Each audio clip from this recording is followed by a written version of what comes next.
Hello everyone, welcome to my online geography class KSK Geography. And as we are discussing the chapters manufacturing industry, we are almost done the chapters. Now today we are going to the last part of the chapters, that is mineral based industries.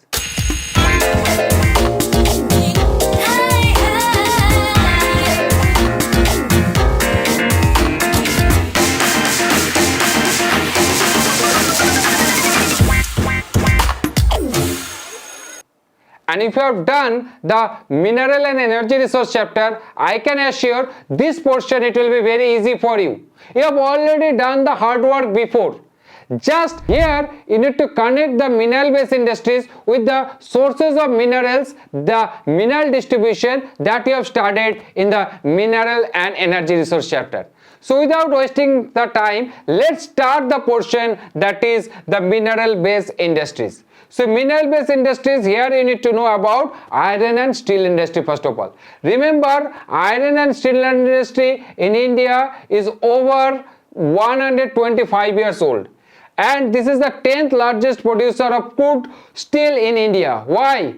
In the mineral and energy resource chapter, we studied that we are having good amount of iron deposits. So from there, we will be able to grow the iron and steel industry. The first plant it was set up by Iron Ore Company in Kulti, that was in 1870. And India has some of the world's richest deposits of iron ore. That we will discuss later, and I think you have already done in the mineral and energy resource chapter, right? India is the 4th largest exporter of iron ore in the world after the Brazil, Australia and Russia. So you have heard about the many more iron and steel industries of India. But according to your syllabus, you need to know about the 4 iron and steel industry. Here you can see the iron and steel industry distribution of India, right? Here you can see some are there in the public sector, some are there in the private sector. So now let's start with the first one, the TISCO, Tata Iron and Steel Industry. What are the things you need to focus it here? This is important for your MCQ. It was established by J.N. Tata. That was in 1907, formerly known as Tata Iron and Steel Company Limited, that is TISCO. This is the world's 6th largest steel making company, right? And its products, that is the steel, blast furnace, UOT channels, automobile sectors and machineries. For those purpose, those industry is developed.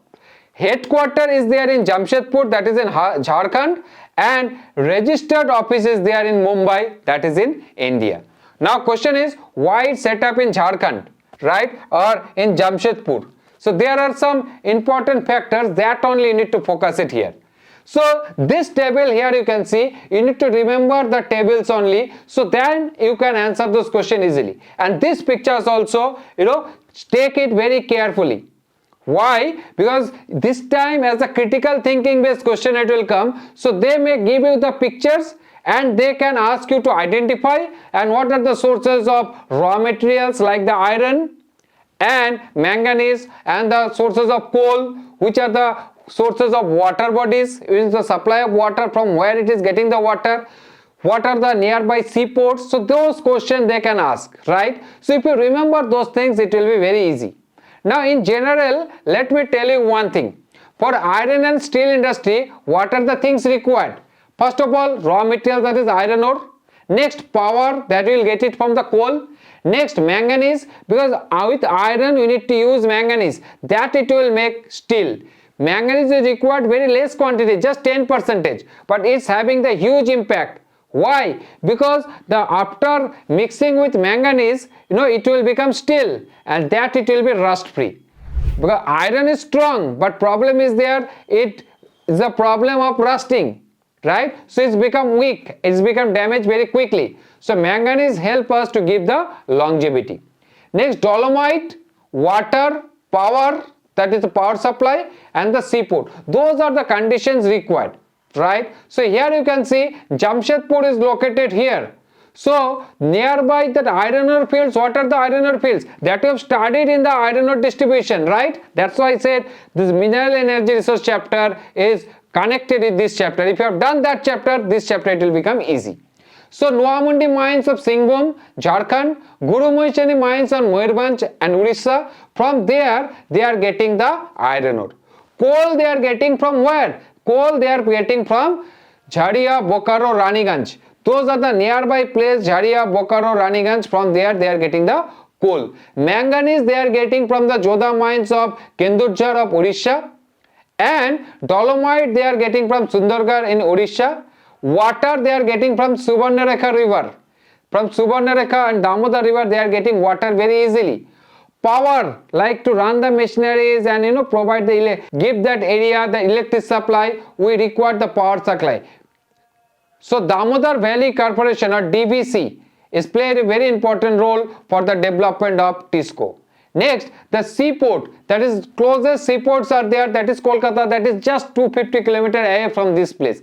So that's why TISCO developed in Jharkhand, in Jamshedpur TISCO developed. Next one, here you can say that Bhilai steel plants. This picture again is very very important. So what are the sources of raw materials? Like what I said, that iron ore, coal, manganese, dolomite, water, and power supply and nearby seaports. So those are the things you need to know. Bhilai steel plants is located in Bhilai, and those points we need to remember, the sources of raw materials, all those things you need to remember. Similar way how we have discussed for the TISCO. Next one, that is the Visakhapatnam steel plant, right? So Visakhapatnam steel plant you need to study in the similar way. I'll give you the data in the next slide. Here you can see another picture, that is for Rourkela steel plant, right? This picture again is very very important. So from there, where is the steel plant? Here is the steel plant, Rourkela steel plant. From where it is getting limestone, that is Bil Millatpur. And what are the nearby river? From where it is getting the power supply, like from the Hirakud river project is getting the power supply. So all those things you need to study. So for that, I'll suggest you to go through with the tables, right? If you will go through the tables, all the informations are there for all the iron and steel industry, that is TISCO, Bhilai, Rourkela and Visakhapatnam. If you will be able to remember those things, you have already studied those things in the mineral and energy resource chapter, as I said. So you just need to connect with that, making the rough diagram and all, so you can answer those questions easily. Mainly the question it will be asked, what is the locational advantage of Bhilai steel plants in that area? So those are the advantages. So you have to mention very same easy way, that due to the availability of iron ore from Delhi of Rajhara range, coal they are getting from the Korba of Chhattisgarh, right? So in that way you need to write those answers. So similarly for Rourkela and similarly for Visakhapatnam. So I think there is nothing to explain. What I will suggest, put those table, right? Make the tables by your own, collecting the information from your textbook. Whenever you will study, collect the information from your textbook and make the tables. So that when you are making the tables, that it will register in your mind for a long time. And after that, paste it nearby your study area, near to your study table area. So if you will see those things every day at least once from now onwards till the exam, you will see it will be like a photographic memory for you. You will be able to remember all those data very easily. And now just you need to use the language and you need to frame it as per the question, right? Those are the locational factors of iron and steel industry. Next, one important thing you need to know from this part, that is the mini steel plants. Remember, in mini steel plants, you're not using the pig iron or iron ore.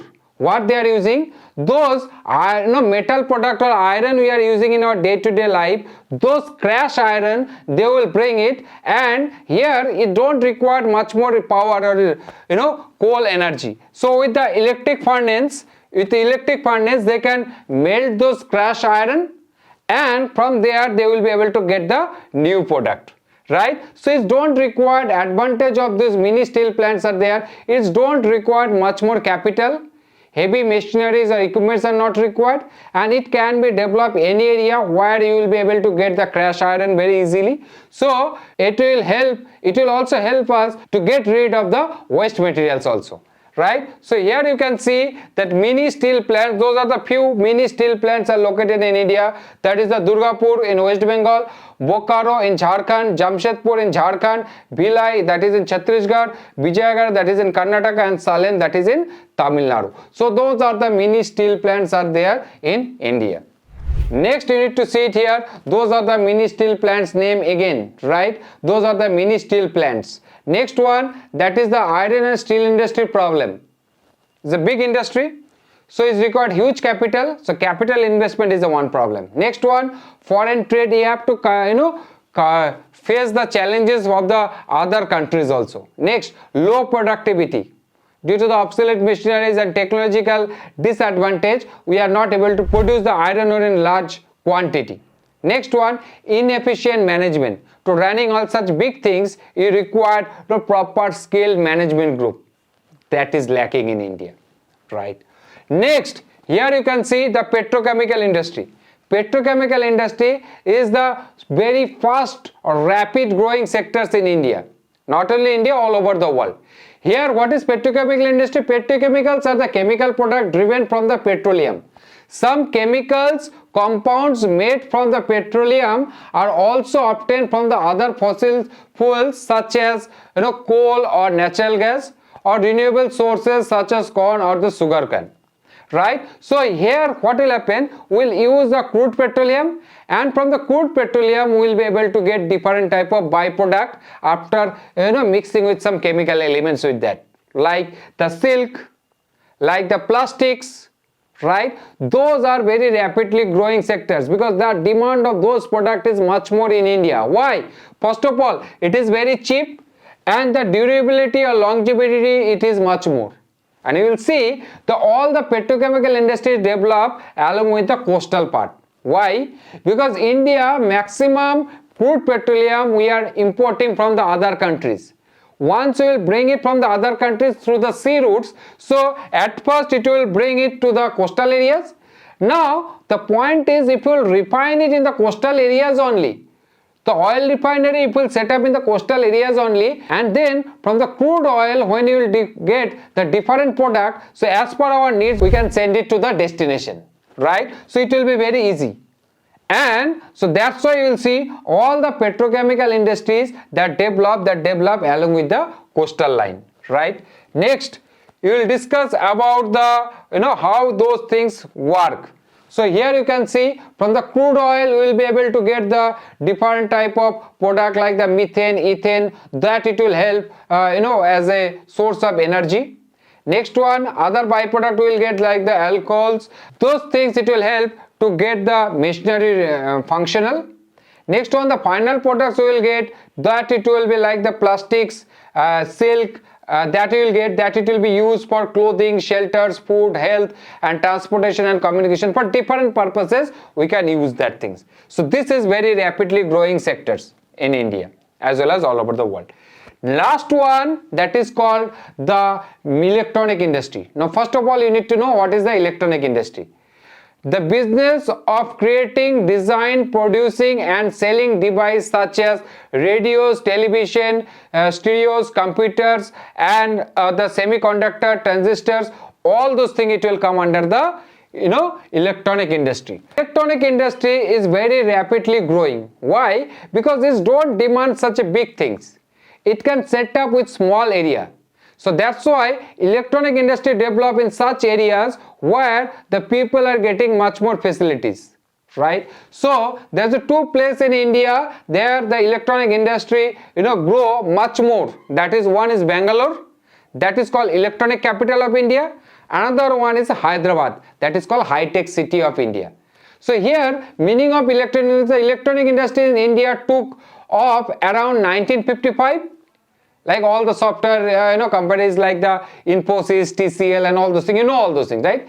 It was followed by the consumer electronics mainly with the transistor, radio, right? And black and white TV. At first it was started like this, And right now, we are making the satellites. DRDO is making different type of product, high-tech machineries and equipments.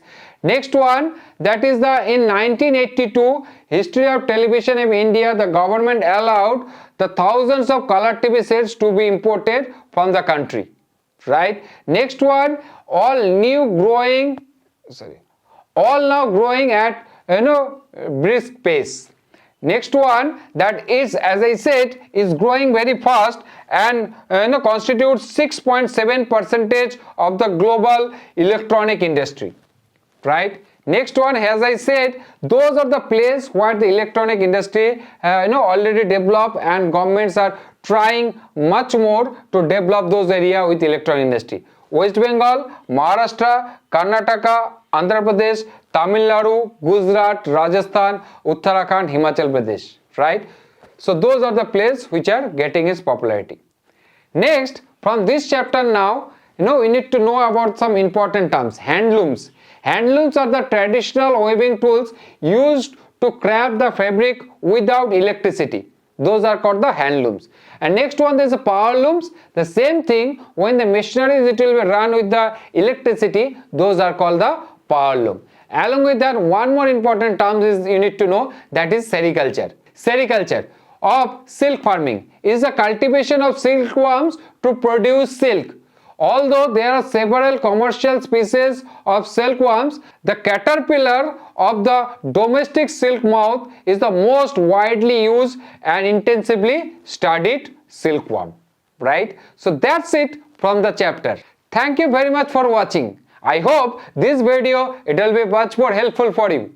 And very soon I'll come with the topographical map also and the other chapters. And don't forget that before the exam I'll upload those videos, that it will be one short video for each chapter one by one. That it will help you to study all the chapters in short period of time. So for that you need to stay tuned to get the latest update. Thank you very much for watching KSK Geography.